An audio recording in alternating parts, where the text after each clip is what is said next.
Hello and welcome to Adda with Kalyan. Now, if you remember last week's Adda on biryani, I was telling you about my mom-in-law and her love for biryani with masala. Well, my mom-in-law and I often talk about food, and she tells me about different tips in the kitchen. And she always starts off by saying that Sanjeev Kapoor told me this.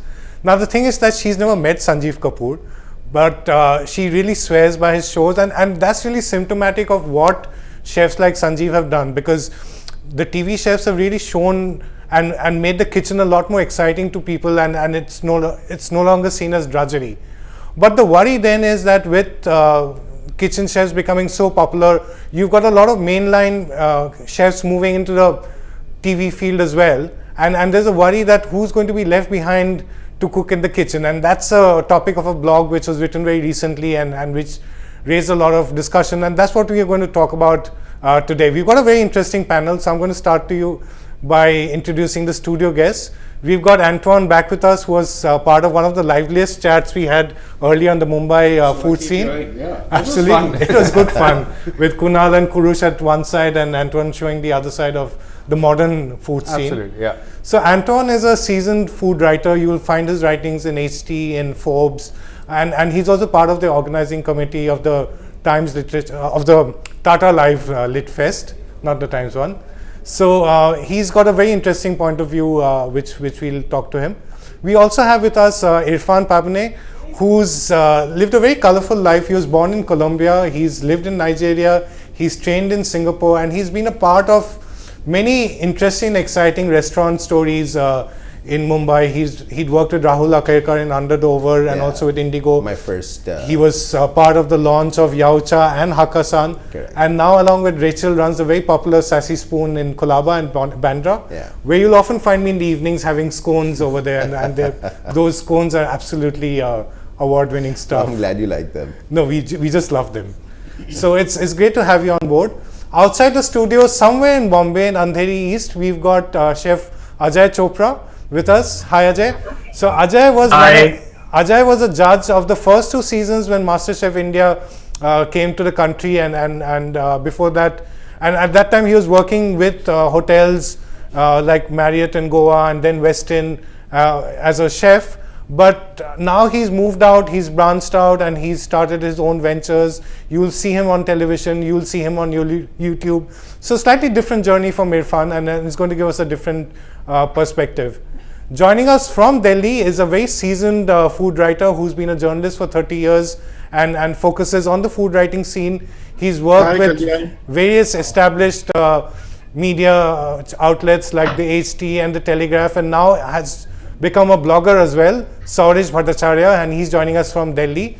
And his blog is what really started off this discussion, because he wrote a blog post about this entire phenomena of TV chefs and whether that's sort of becoming a bit discouraging for people who are back there in the kitchen and toiling. And the discussion did tend to be a bit one-sided, but today we'll probably have a bit more of two sides to the debate. So I'm going to come to you, Sourish. Could you explain what your point of view is on this entire TV chef phenomena?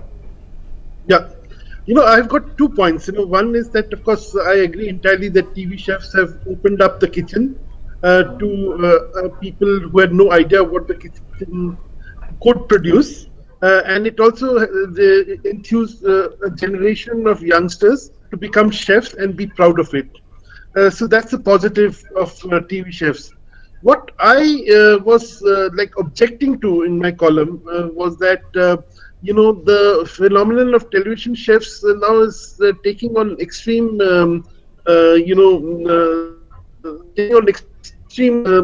is becoming so extreme that you have people who, even before they sort of cook a dish, they want to become a television chef, or even before they're joy cooking or a restaurant to achieve instant. So my blog was cautionary, telling youngsters that, look, fame will come to you, a famous chef, and then become a famous television. So that's an interesting point of view, Sourish. But when I was seeing the discussion, Antoine, I was just wondering that how much of a part has media played in it? And you've been observing media for a while because you've been part of it and you've been consuming it as well. Do you think that it's something which has been driven by the industry, or is it more the media's focus on glamorizing chefs which is leading to this? I don't think it's really the media's fault per se in this particular instance. The media is at fault at many things, but not this particular one. I think it's just a sign of the times where people don't actually want to go through the rigors of being a chef, and they want instant stardom. And I think Irfan will probably be able to tell you a lot more about how quickly chefs want their scarves and their buttons, and I remember when I was training to be a chef, you had to train for at least 3 or 4 years before you actually got a chance to become a sous chef or a junior sous chef. And then you even ran a catering business for a while, and you saw how tough it is. Yeah, it's extremely tough. It's very, very difficult. And I think in today's generation, it's that people are not willing to wait to move up the ladder. And I think it's the same thing with fame. People don't want to put in the effort to learn the discipline, to learn your domain. They just think that it's enough with knowing the basics, and then you're ready to jump into the big time.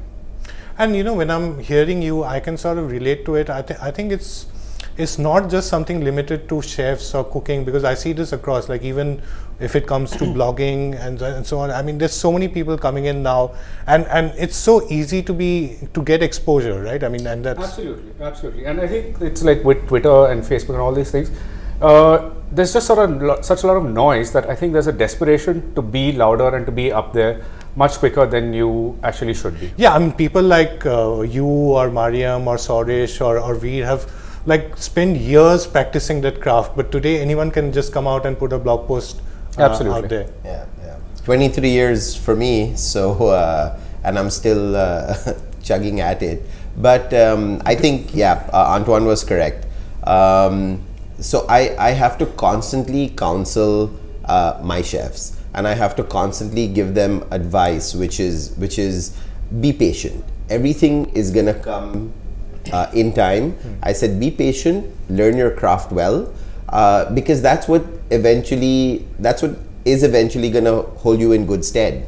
And if you're gonna be in a hurry today, the thing is, everything has changed drastically from when we passed out of catering school. You were at Sophia. I was at Sophia's, and so we really had to work at it very, very hard. And like I said, it's just a constant thing that I keep on telling my chefs: be patient. You have some who are willing to listen to you. You have some who are not willing to listen to you and feel that they need to move on. And fair enough. I mean, there's only so much that you can actually counsel them. But you never felt the urge to come out of the kitchen and go in front of the camera? It always sounds like fun, but no. The funny thing is, fortunately or unfortunately, I don't speak very good Hindi, and I'd been approached by a TV channel, I think 12 years ago, to do a program in Hindi. And I said, if you want me to do it in English, I'll do it. And they said, don't call us, we'll call you. So and that was a long time back. That was a long time ago. And so I didn't, and I think I'm all the better for it. Yeah. And as a customer of your restaurant, I think that's worked for us. Yeah. I mean, if everyone's in front of the TV, like, who's going to cook all the great stuff for us? Yeah, I think that's, the thing is also, I know of a couple of chefs who've become really famous and who are doing the TV thing. Because of them being so famous, you have so many people who have the money who want them to do restaurants for them, but they obviously can't handle it. So it sort of works both ways. So let's go to someone who's been doing both.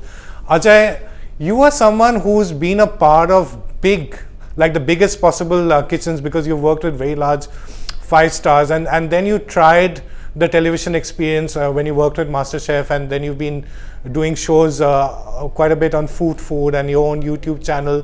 And then now what I see is that you've decided to move out of a corporate job.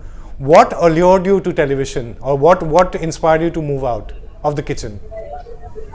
I think what inspired me was somebody like Irfan sitting right there, or somebody more chefs like him, who have the opportunity to do a lot more than just doing a corporate call.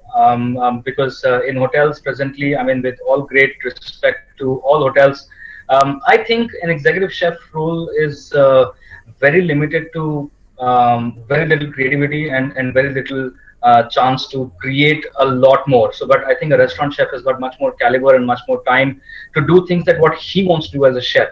So I think that was running up my mind for a few years post leaving London as the head chef of Mint Restaurants. When I came back to hotels, I was a bit confused that should I be in hotels or restaurants. But I think restaurants, I think, is where my calling was. I thought that being a chef connected to food is something which you always want to be with, and that always excites you. But I like how Sourish puts it, that it has some positives and it has some negatives. I feel that the positives here are that we are a clan of a few thousand chefs in our country who are very, very good, I would say. But not all those thousand chefs have got the opportunity to be on television. I probably being one of the lucky ones who got the opportunity and who was on television. I think it's a place where, as a fraternity, we have got a huge amount of flagship now, where we can say that okay, chefs in our country are now looked at a different eye. 5 years before, we were looked very differently. There were only a few people like Sourish who would always praise our food and see our food critically, but and also Antoine. I remember Antoine taking my first interview. But I think what has happened over a number of years is that people have started to look at it very differently. India, as a country that we have, and we are all proud of it, I'm sure, but we are all driven by multiple factors that affect us, and food is obviously one of the biggest of them. Now, food being so avid, and now that people are traveling so much, everybody knows so much about food. So, like what I think Antoine was pointing out, that everybody wants to be louder. Yeah. So I think there's a bit of a confusion going on right now, where who should be where, what should one be doing, should a chef be in a restaurant, should a chef be on television? I think there's a whole lot of confusion. In my mind, this confusion is at all sides. That Chef Ajay, that confusion is at all sides, because not just from the chef's point of view, but I think like Antoine, you were saying that even if you look at social media, I mean, everyone's out there giving their point of view on the food, the service, sometimes probably without understanding that much about what it is, but you just want to go out there and want to be heard. But that's inevitable, right? That's the price of progress. Yeah, I think it's also changes. It is. It's like emails versus inland letters that debate. Yeah, there you go. And it's a question of how you are responsible for social media today. I think a lot of it has to do with how responsible you are as a person who people look up to. Yeah. But I also think the other problem is that consumers, whether it's customers or clients, have also become lazy. So instead of actually doing research, instead of actually finding out. By consumers, you mean people who go to restaurants and eat? Consumers, the people who go to restaurants and eat, but also people who are looking for sponsorships. Big corporates who are looking out for names. They find that, well, if someone's on TV, it obviously means that he's good, which is not necessarily the case. True. And I think that is really what, in a sense, that Sourish is objecting to, that there are really good people on the ground doing good work. And I think he talked about Praveen Anna and then Hemant Oberoi, and but again, and these guys get overlooked because TV is in your face. Yeah, but even there, I have I was seeing a discussion which happened on Facebook recently about a food columnist and how that person again tends to write again about a set of people, because again, whether it's Hemant Oberoi, who's now retired, or Gagan, sometimes as a reader one feels that again it's the same set of chefs, and maybe as media one needs to probably go out and explore a bit more and come up with some new names. In the case of that particular columnist, that 1 week it's Oberoi and 1 week it's ITC. And the front of the aircraft sort of stuff. Yeah, that there's a cycle. Yeah. But I do feel that perhaps we also need to spread out, and because also what happens is I'm giving my experience as a blogger, and I'm sure that as press journalists you guys face it a lot more. One gets 3 to 4 PR mails a day. And sometimes then you are just clouded by what they are feeding you, and you don't have an opportunity to go out and see those guys who are not covered by PR folks and stuff like that. And that's something which I probably think we need to sort of make an effort to go. But that's what being a good journalist means, that you don't get swayed by the PR pieces, that you actually go out and find stories, that you make the effort to kind of go out and go on the street and find out what's happening, and not have this thing like this tap that leading directly to you. Yeah. That's no way to write. I think for us as a philosophy, and that's something that I very strongly believe in, is we tell our PR agency to hang with us for a bit.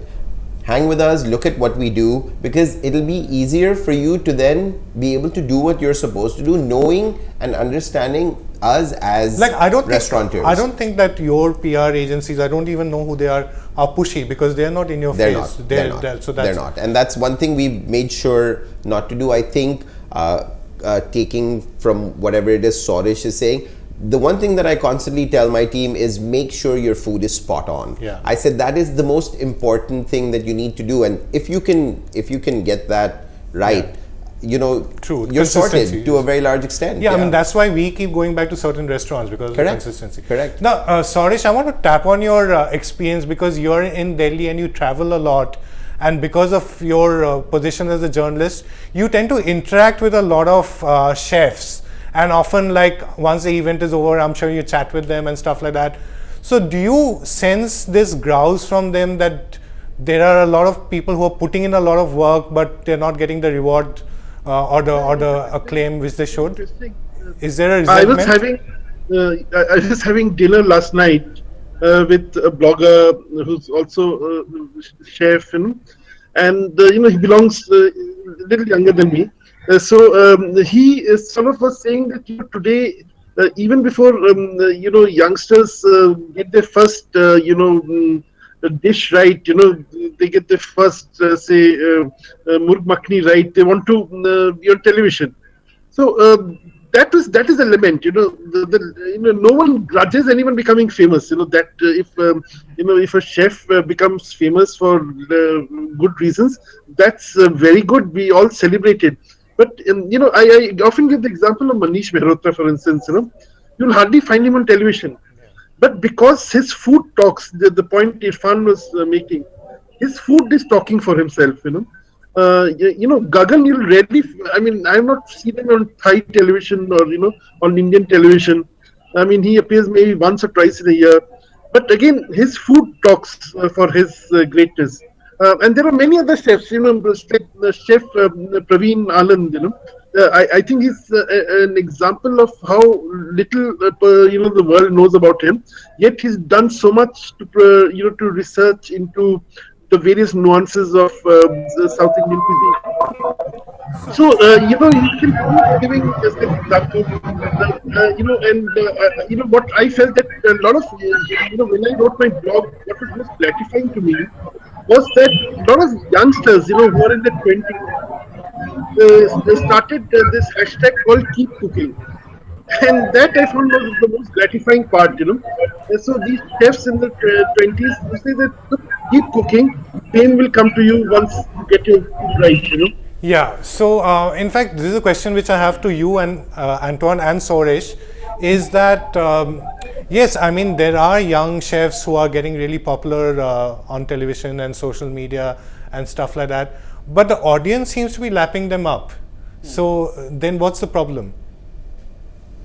Frankly, I don't see why there's too much of a problem, because it's like the Chetan Bhagat phenomenon. Yeah, I mean, if there are different audiences for exactly. I mean, there's a Test cricket audience and there's a one-day cricket audience, isn't there? Absolutely. I think what our concern really is that if people just stay at this level, it's great that you start out with Chetan Bhagat and then you move on to other things. We all started out with learning the language. Blyton and whatever, exactly. Amar Chitagata, and then we moved to and I think Iris Murdoch. Both Sourish and my concern is that you need to progress. You need to use this as a stepping stone to look at other things, to look at more complex ways of cooking, more nuanced ways of cooking, more mature ways, understanding the food. And I think there's a fear right now that there is so much of this happening that we're concerned, will we move to the next level? Yeah, I think that's a good point, Antoine, and possibly that's something where, like, veteran journalists like you, Sourish, and people can sort of up the ante and say that, look, I mean, this is there, but can you go beyond that, and can you think about food in a more deeper level? When we get on TV, we will. When you can start with Adda with Kalyan. So I want to do closing comments with the chef. I just want to say something here on all of your pointers.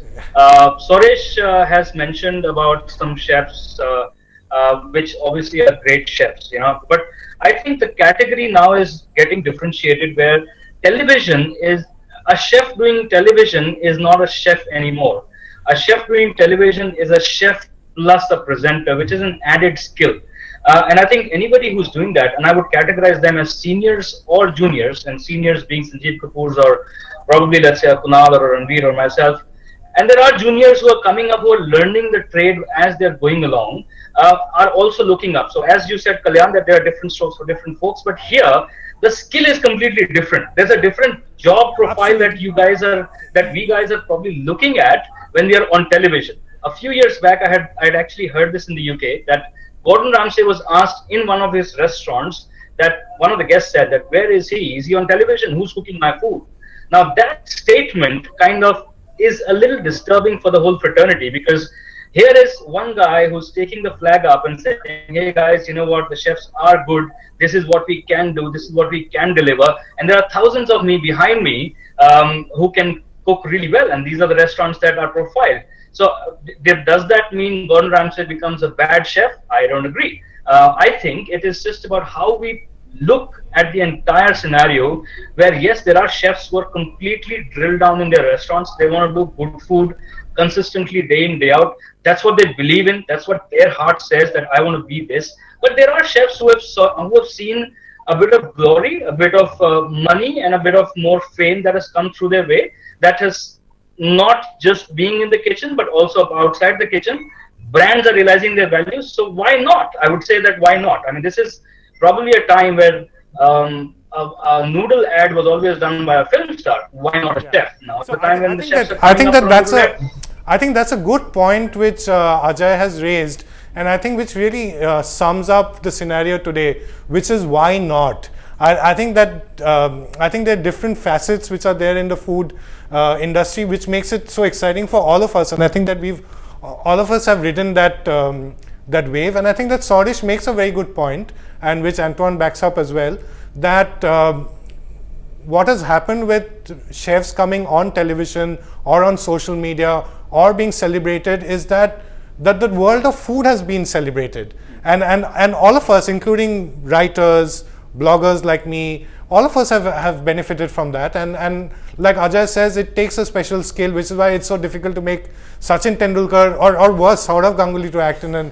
ad. I mean, you will definitely trust your offside with Saurav Ganguly, but not in front of a camera. So I think that also the point which Sourish and Antoine have made is that it's also necessary for us who are in the food media to scout out new talent and bring it in front of people. Having left that, we should leave it to the public perhaps, because there would be people who want recipes and transmit it to them in a easy to follow manner, in a presentable manner, and there would be also people who would want to go to a restaurant and eat good food. So I think it's a great time to be in the world of food. There are merits to both, and whatever works, I think, like Woody Allen said. I think so, yeah, absolutely. I think I guess it's for us, it's what we think is important. And it's not that if somebody came to me and said, would you want to do a TV show, I wouldn't do it. Yeah. But I know what's important for me, and so, I guess we so take start it as with YouTube, Irfan, and we hope to see you on IFN on one of our channels. Yeah, maybe, yeah, sure. So hope you enjoyed the Adda, and this is what we're trying to do on Adda with Kalyan, bring out different topics on the world of food and have a good chat over here, and then agree to disagree at some times. So catch us soon on Adda with Kalyan, and hope you had a good time.